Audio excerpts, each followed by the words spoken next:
নমস্কাৰ, এই মুহূৰ্তত অসমৰ প্ৰত্যেকগৰাকী জনলৈ দিব ওলাইছোঁ ডাঙৰ খবৰ।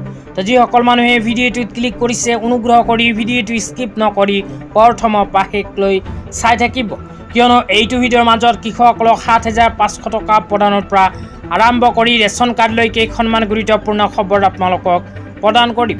অনুগ্ৰহ কৰি ভিডিঅ'টোত ক্লিক কৰিছে যদি ভিডিঅ'টো স্কিপ নকৰি প্ৰথমৰ পৰা শেষলৈ চাই থাকিব।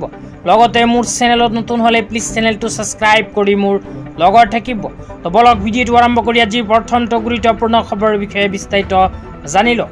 আজি প্ৰথমটো গুৰুত্বপূৰ্ণ খবৰ হ'ল কৃষকসকলৰ বাবে। অসম চৰকাৰে কৃষকসকলৰ বাবে আগতীয়াকৈ আৰম্ভ কৰিছে এক বিশেষ আঁচনি। আঁচনিখনৰ নাম হ'ল গজমিত্ৰ আঁচনি। তো এইখন আঁচনিলৈ ইয়াতে কি লিখা আছে পঢ়ি আপোনালোকক বিতংভাৱে শুনাই দিছোঁ। ইয়াতে ১ নম্বৰ লিখা আছে AI চালিত কেমেৰাৰে হাতীৰ গতিবিধি নিৰীক্ষণ কৰি সঠিক সময়ত তাৎক্ষণিক সতৰ্কবাণী প্ৰদান। ৫ জিলা গোৱালপাৰা, নগাঁও, বাক্সা, শোণিতপুৰ আৰু ওদালগুৰিত সংঘাতৰ ফলত মৃত্যু হোৱা লোকৰ পৰিয়ালক ৪ লাখ টকাৰ পৰা আৰম্ভ কৰি ৬ লাখ টকাৰ ক্ষতিপূৰণ প্ৰদান কৰিব এইখন আঁচনিৰ জৰিয়তে।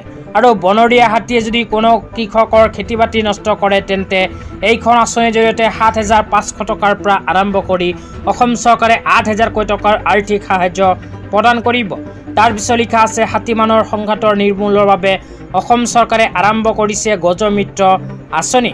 তেতিয়া আপোনালোকক দিব ওলাইছে আজি দ্বিতীয়টো খুবেই গুৰুত্বপূৰ্ণ খবৰ। আজি দ্বিতীয়টো গুৰুত্বপূৰ্ণ খবৰ হ'ল ৰেচন কাৰ্ডলৈ।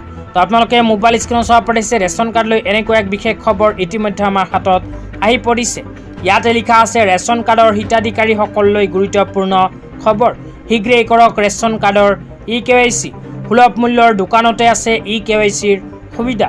eKYC নকৰিলে কৰ্তন হ'ব আপোনাৰ ৰেচন কাৰ্ডত নাম।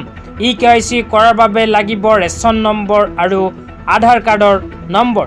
তো যিসকল মানুহৰ নাম ৰেচন কাৰ্ডত অন্তৰ্ভুক্ত হৈ আছে কিন্তু ৰেচন কাৰ্ডৰ eKYC কৰা নাই, সেইসকলে অতি শীঘ্ৰেই ৰেচন দোকানীৰ ওচৰত গৈ কৰিব লাগিব eKYCৰ কাম। তো আপোনালোকে যদি eKYC কৰা নাই তেন্তে অতি সোনকালে কৰি লওক।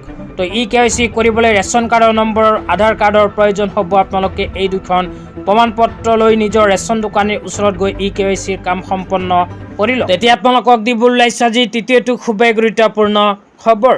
আজি তৃতীয়টো গুৰুত্বপূৰ্ণ খবৰ হ'ল অৰুণোদয় আঁচনিলৈ। তো যিসকল মহিলাৰ নাম অৰুণোদয় আঁচনিত অন্তৰ্ভুক্ত হৈ আছে সেইসকল মহিলাৰ বাবে আহি গ'ল গুৰুত্বপূৰ্ণ খবৰ, কিয়নো আপোনালোকৰ নাম যদি অৰুণোদয় আঁচনিত অন্তৰ্ভুক্ত হৈ আছে তেন্তে আপোনালোকে চলিত জুন আৰু অহা জুলাই মাহত নাপাব অৰুণোদয় আঁচনিৰ টকা।